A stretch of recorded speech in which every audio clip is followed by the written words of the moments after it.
Hola, molt bona nit i molt benvinguts a aquest nou Protagonistes que fem des de Canal Taronja i Televisió Sabadell Vallès, aquesta vegada amb un protagonista d'excepció, el president del Partit Popular, Alberto Núñez Feijóo. Senyor Feijóo, molt benvingut, moltes gràcies. Moltes gràcies, encantado de estar aquí.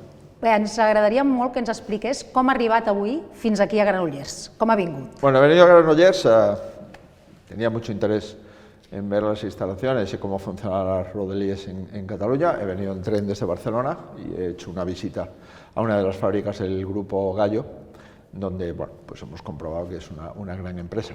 Pero sí es verdad que tenía mucho interés en conocer, no que me lo explique, sino en verlo, en conocerlo y usar las cercanías de Cataluña y poder ver el estado de las estaciones, el estado de los trenes y también poder hablar con la gente en los andenes y en la estación de qué opinan del servicio de rodalíes, que está lamentablemente en los medios de comunicación, no solo catalanes, sino el conjunto de España. Sí, usted ha dicho que se podía ver en los pasajeros con los que ha hablado decepción, pintadas, sí, inseguridad, ¿no? Sí, la verdad es que rodalíes, lamentablemente, sobre todo en los últimos 2 años, es un sinónimo de incidentes, los trenes es un sinónimo de pintadas y las estaciones pues de goteras, ¿no? Yo he visto hoy en una de ellas, la que he cogido ahí en Barcelona, que a pesar de que no llueve, pues todavía había pues en fin, contenedores para recoger el agua de la lluvia en la mitad del andén, ¿no? Tenemos más dinero que nunca, estamos pagando más impuestos que nunca, nos hemos endeudado más de un 40%, el incremento de la deuda pública, hemos gastado más de 80.000 millones de euros en fondos europeos que han venido a España como consecuencia del COVID, y lo cierto es que Rodalíes funciona peor que cuando teníamos menos dinero, lo cual acredita que algo falla, ¿no? Falla la planificación, falla la gestión, falla la falsedad que le hemos contado a Cataluña de que vamos a invertir más, porque no es verdad, una cosa es lo que se invierte y otra cosa es lo que se ejecuta. Y bueno, yo creo que hay una falta de respeto a los servicios públicos ferroviarios en Cataluña, claramente. Usted en la comparecencia que hacía ahora delante de los medios de comunicación ha explicado que venía a exponer 3 compromisos con el servicio de rodalías en Cataluña. Sí. Lo primero, aceptar que no funciona correctamente y que es un grave problema que afecta casi a medio millón de catalanes todos los días. Lo segundo, a comprometer ampliar pues la accesibilidad de rodalíes al aeropuerto y que los túneles no sean los embudos que están siendo actualmente. Y lo tercero es asumir un compromiso, ¿no? Un compromiso que es, oiga, vamos a esa auditoría que todo el mundo dice que hace, pero no sé exactamente por qué no se ejecuta, la auditoría de los problemas de coordinación, de información, de puntualidad, de incidencias, de los problemas de la situación de mantenimiento. Primero, vamos a asumir ese compromiso. El segundo, vamos a ejecutar las obras, insisto, a ejecutar, no a presupuestar, no a decir que vamos a gastar, pero después no gastamos. Y lo tercero, oiga, cada 3 meses vamos a venir aquí.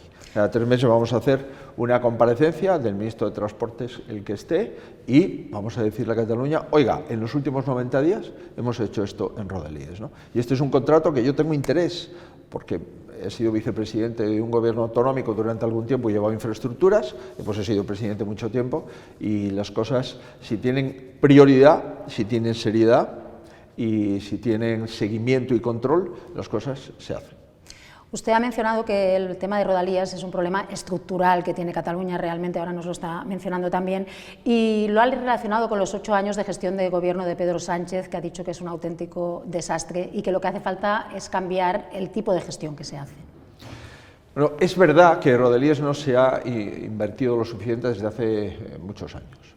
Es verdad que no es lo mismo gestionar unos presupuestos golpeados por la crisis, golpeados por el déficit, golpeados por aquella, en fin, por aquel problema que tuvimos de estar a punto de ser intervenida la economía española. Me estoy refiriendo a la herencia del gobierno de Zapatero de los años 2011 y siguientes. Y en aquel momento funcionaba mejor, había menos incidencias.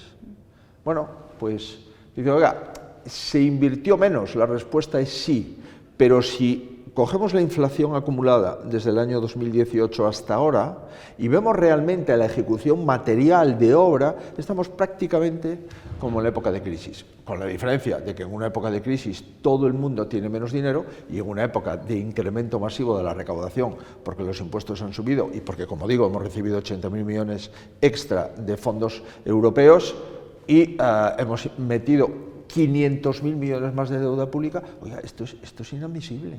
Esto es inadmisible, que el gobierno con más dinero de la historia haya gestionado peor Rodalies que con otro gobierno que tenía mucho menos dinero. Por tanto, es un problema estructural, sí, pero hay que ser justo en la crítica, y yo pretendo serlo.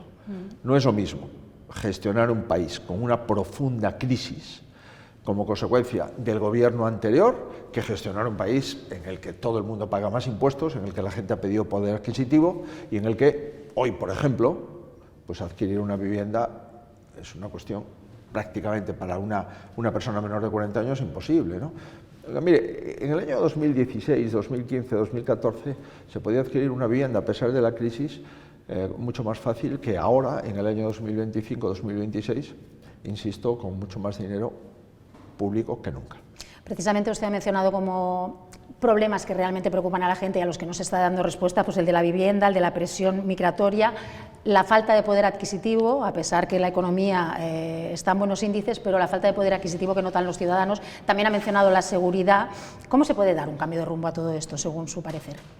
Pues mire, en primer lugar, asumiendo que tenemos problemas estructurales en nuestro país, que en los últimos 8 años los españoles estamos más endeudados, los españoles tenemos muchísimas más dificultades para llegar a fin de mes, la cesta de la compra ha subido más de un 40%, la inversión extranjera se ha caído, tenemos un problema de inmigración de primer nivel, el 20% de los ciudadanos que viven en España son de origen extranjero, 20%.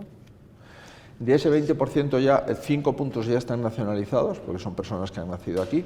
Nos queda todavía el 15%, más de 7 millones de ciudadanos extranjeros que viven en España, y en los últimos años se ha incrementado, los últimos 3 o 4, más de 2 millones de inmigrantes. No ha habido, por lo tanto, una política migratoria. ¿Necesitamos migración reglada? La respuesta es sí. ¿Necesitamos mano de obra en determinados sectores? La respuesta es sí. Traigamos a los inmigrantes con un visado por puntos. Si usted tiene un trabajo, si usted tiene un contrato, usted se puede quedar en nuestro país. Finalizado ese contrato, tiene usted un espacio de tiempo para buscar otro trabajo. Si usted no lo encuentra, usted no puede continuar en este país. Adicionalmente, usted no puede tener delitos, pero no solamente antecedentes con sentencias definitivas, sino usted no puede tener antecedentes policiales. En tercer lugar, usted se tiene que integrar en la sociedad. Oiga, las leyes que cumplimos el conjunto de los españoles tiene que cumplir usted. Y, oiga, por último, usted no viene aquí a vivir de los impuestos de los ciudadanos que van a trabajar. Usted viene aquí a aportar, usted viene aquí a trabajar. Por tanto, la regularización masiva de más de 800.000 inmigrantes, que es lo que ha puesto el gobierno encima de la mesa, lo único que va a producir, y está produciendo ya, es un efecto llamada en toda Europa, porque esos inmigrantes a los que el gobierno pretende darle una residencia legal se pueden mover, no solamente por toda España, sino que se pueden mover por toda la Unión Europea. Y eso va en contra de todas las políticas migratorias europeas, ya sea el primer británico, laborista, o la presidenta de Dinamarca, también socialdemócrata, y además el resto de los países de mi grupo político, del Partido Popular Europeo, ¿no? Por tanto, tenemos que resolver esos problemas y tratar con planteamientos adultos los problemas complejos. ¿Por qué llevamos 8 años en que la vivienda era el problema número 16 y ahora es el problema número 1? Pues porque hemos hecho unas leyes, en primer lugar, que no respetan la propiedad. Y que si una persona ocupa una casa, es más fácil ocupar una casa que pagar un alquiler, porque si lo ocupas no te echan. Y después, incluso hay personas que tienen un alquiler y no pagan la renta, y tampoco tienen ninguna consecuencia, por lo tanto, seguridad. En segundo lugar, oiga, no intervenir los precios. Si interviene usted los precios, hay mucha gente que no le interesa alquilar a ese precio. Y en tercer lugar, y fundamental, primer problema, hemos de construir más, pero construir más va a generar empleo. Necesitamos casi 1 millón de viviendas nuevas. Hay gente que dice, no, eso es imposible de construir. En el año 2006, 2007, construíamos 500.000 viviendas nuevas cada año. mi compromiso en la siguiente legislatura es construir 1 millón de viviendas en 4 años. ¿Se puede hacer? Sí, ya lo hemos hecho. Tanto, con una buena combinación con las comunidades autónomas, que además son las que tienen la competencia en vivienda, ¿no, presidente? Sin duda, pero la legislación básica, la legislación del suelo es del Gobierno de España. Hay ayuntamientos que quieren construir viviendas y el Gobierno no le deja gastar sus remanentes. Yo digo, oiga, yo estoy a favor de controlar el déficit público, pero si un ayuntamiento tiene superávit, yo le voy a dejar gastar en ejecución material de vivienda. Si hacemos leyes en las que para dar una licencia usted se eterniza, hagamos una ley donde se diga, si usted solicita una licencia en un ayuntamiento, a los 90 días le haya contestado no, usted puede empezar la obra. Si usted necesita hacer una pequeña reforma en su casa, o necesita reordenar el espacio de su piso, no necesita usted pedir licencia, necesitará una declaración responsable de lo que va a hacer. Por tanto, hay un conjunto de factores, un conjunto de legislación para agilizar el urbanismo, un conjunto de legislación para asegurar la propiedad y un conjunto de medidas que vayan hacia la construcción nueva de viviendas. Yo no sé cuál es el prejuicio. Podemos crear 700.000 puestos de trabajo al año si construimos 300.000, 400.000 viviendas anuales. Por tanto, es un problema, pero lo podemos convertir en una oportunidad. Un problema especialmente también, presidente, para la gente joven, porque realmente va muy ligado la falta de poder emanciparse, la vivienda, con la crisis que la gente joven tiene y esa falta, bueno, como esa dejadez de valores a veces, ¿no?, que hacen el desánimo, que hace que el desánimo sea así. Ese desánimo que está constatado. ¿Cómo se puede combatir eso? Es muy complicado. Primero, aceptando que tenemos un problema, que no hemos hecho las cosas bien en los últimos años. Segundo, que las personas de menos de 35 o 40 años lo tienen mucho más difícil de lo que teníamos nosotros a su edad. Tercero, que estamos viviendo a costa de los jóvenes porque les estamos endeudando, les estamos dejando una herencia de un enorme déficit en la seguridad social y por tanto tienen dudas de que puedan cobrar su pensión y les estamos dejando un enorme déficit de deuda contraída y que tenemos que pagar 40.000 millones al año de intereses, solo de intereses, ¿no? Por tanto, el joven dice, oiga, ¿pero a qué se dedican estos políticos? Oiga, ¿cómo es posible que el sueldo medio de una persona de menos de 35 años sea inferior a la pensión media en nuestro país? ¿Cómo es posible que un joven de 35 años o bien vive con sus padres o bien vive en piso de alquiler compartido? Pues la vivienda es prioridad para los jóvenes y en los que tenemos que ofrecer un paquete fiscal para ellos. Mi propuesta es un paquete fiscal para personas de menos de 40 años. Sus primeros 4 años de su primer trabajo, que tengan una exención del impuesto a la renta. El primer año del 100%, del 75%, del 50% y del 25%. Oiga, el primer trabajo le vamos a ayudar. Segundo, si usted ahorra, esa cuenta de ahorro vivienda lo va a poder usted deducir en el impuesto a la renta. Tercero, si usted no tiene un aval del 100% y no le dan un crédito, yo le suplemento para que tenga usted un aval del 100% para comprar una vivienda. Por tanto, retener el talento y hacer una política específica en todos los niveles para la gente menor de 35 o 40 años es fundamental. Ayer, en el Congreso de los Diputados, aprobamos, en contra del Gobierno, porque tenemos más diputados que el Gobierno y hemos conseguido que otros grupos avalasen nuestra propuesta, rebajar el IVA de primera vivienda del 10 al 4%.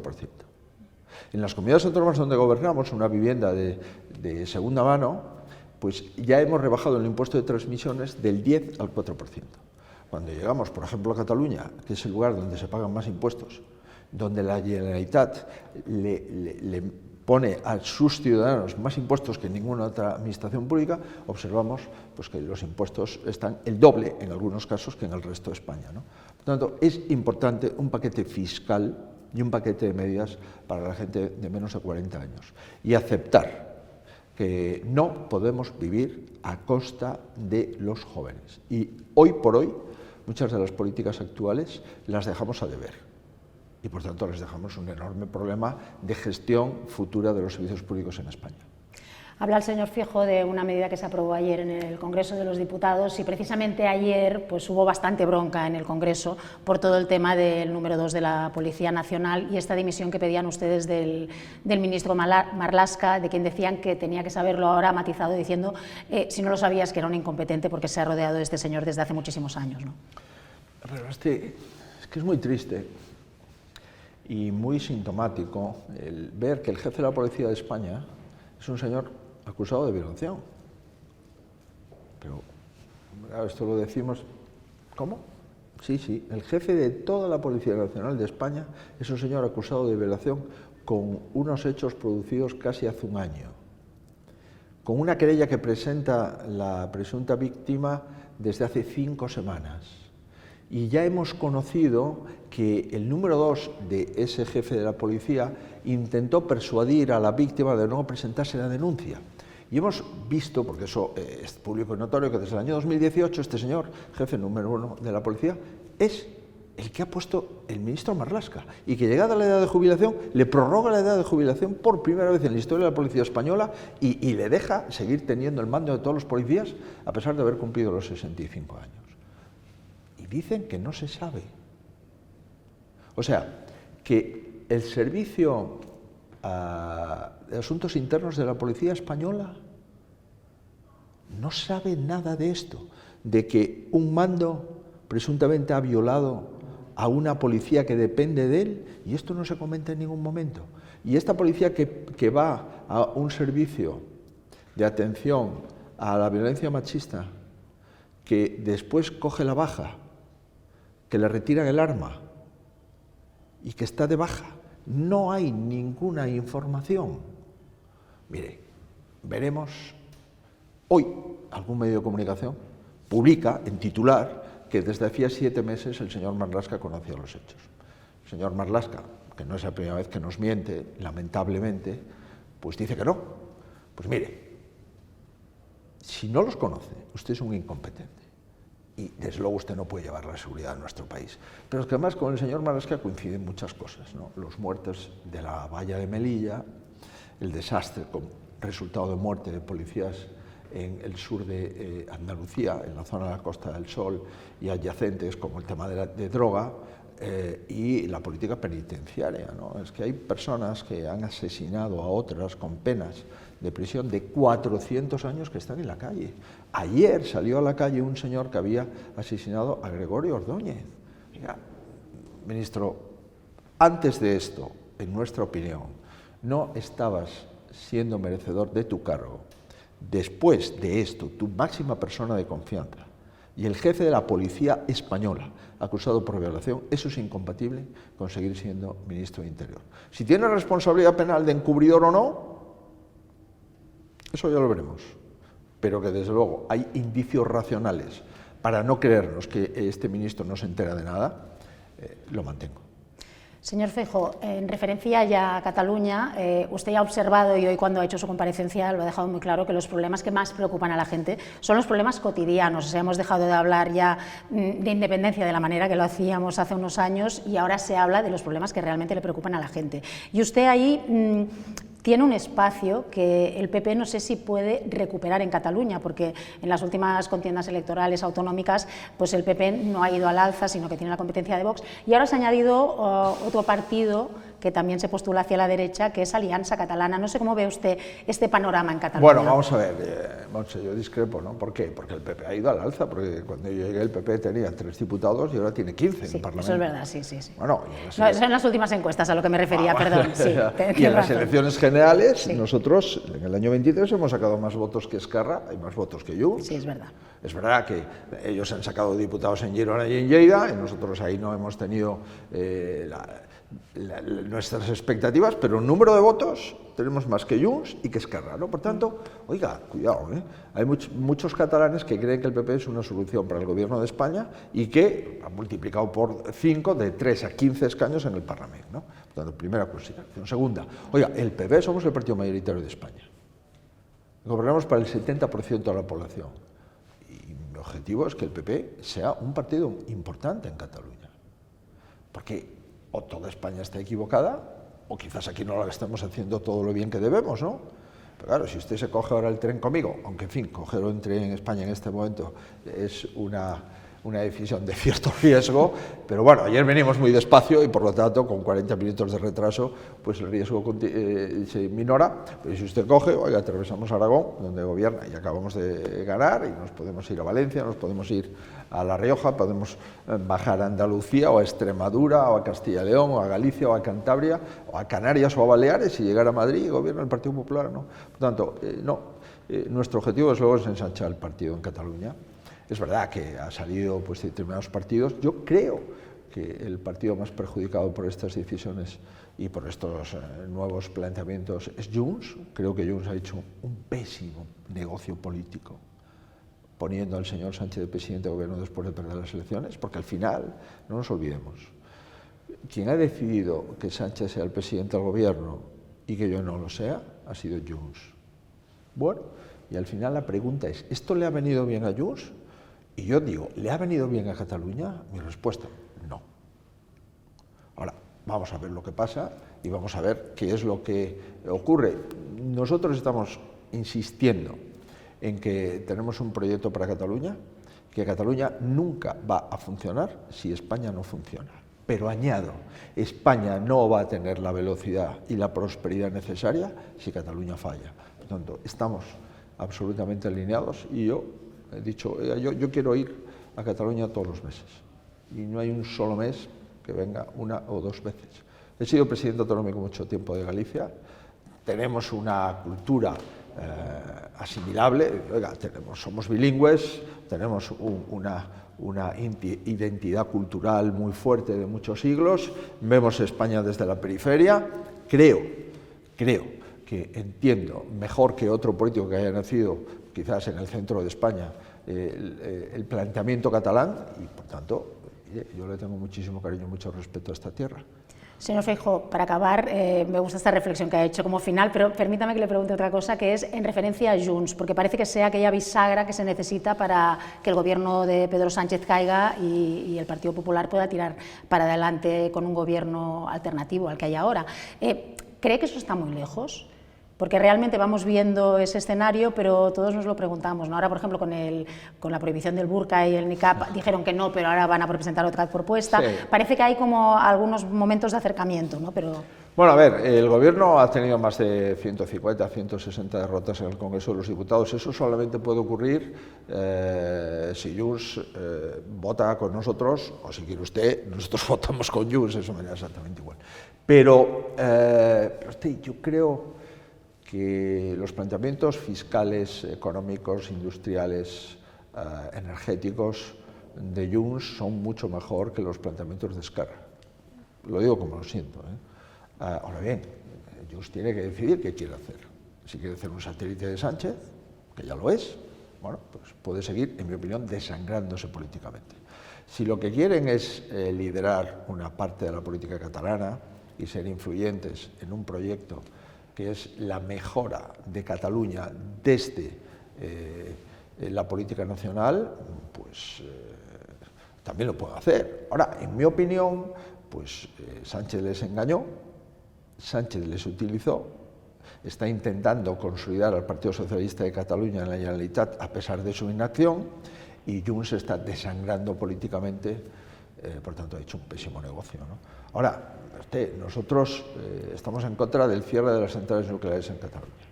¿Por qué? Porque el 65% de la producción eléctrica de Cataluña es nuclear. Me sorprende mucho que tengamos que suplantar a Esquerra Republicana y a Junts defendiendo esto. A veces votan a favor, otras veces se abstienen. No lo entiendo. Yo si soy catalán, no lo entiendo. Pero lo del burka, pero de verdad que estamos a favor de atentar contra la dignidad de las mujeres, meterla en esas cárceles de tela y que no puedan simplemente ir con su rostro al aire para que podamos tener una identificación del ser humano que está detrás de esa tela. ¿Qué pasa? ¿Que se está en contra porque lo ha propuesto Vox? Mire, en nuestra ponencia política del mes de julio aparece todo nuestro posicionamiento en contra de la dignidad de la mujer y bueno, hoy hemos presentado en el Congreso y en el Senado nuestra propuesta, vamos a ver si al menos votan esta y nos ponemos de acuerdo, ¿no? Pero, no sé, es un contrasentido permanente, ¿no? El diputado Rufián votó ayer en contra del burka en el Congreso y por la noche dijo que el burka atentaba contra la dignidad de las mujeres. Y yo digo, pero ¿se cree la gente que los diputados pueden subestimar la inteligencia de los demás? ¿Cómo es posible que por la mañana votes una cosa y por la noche digas la contraria? Pero yo espero que el sentido común, el SENI, vuelva a instalarse en esta Que siempre nos ha caracterizado los catalanes, el claro. sí, es verdad. Es verdad. Hacía usted también ironía, y con esto muy brevemente acabo, con el señor Rufián, que decía que un independentista quiera presidir España, pues mira, vamos avanzando. Ha dicho usted antes, ¿no? Sí, bueno, es evidente que estamos en una especie de carnaval político donde una persona que recuerdo que llegó a Madrid diciendo que iba a estar, no sé, si dijo 8 meses, 18 meses, etcétera, porque él no tiene por qué estar en un país extranjero, etcétera, etcétera, etcétera. Bueno, pues ahora resulta que quiere ser el líder de la izquierda española, ¿no? Y claro, si los principios de la izquierda tradicionales es la igualdad, es la equidad, en fin, que todos tenemos que tener las mismas capacidades, los mismos recursos, etcétera, ¿no? Pues, en fin, se rompe ese principio de unidad del país y que un independentista, que se dice de Esquerra Republicana, la izquierda tradicional española lo acepte. El problema es que de momento parece que no lo quieren. A mí me da la sensación que no lo quieren ni en Esquerra ni lo quieren en el otro proyecto. Pero en fin, yo no tengo nada personal contra el señor Rufián, ¿no? Pero en todo caso es un perfecto manual de contradicciones. Señor Alberto Núñez Feijóo, presidente del Partido Popular, muchísimas gracias por habernos atendido a Canal Taronja, Televisión Sabadell Vallès. Se lo agradecemos mucho, ya sabe que aquí tiene su casa para cuando usted quiera. Gràcies per l'oportunitat. I a tots vosaltres, moltíssimes gràcies. Ens retrobem a un nou Protagonistes. Adéu-siau.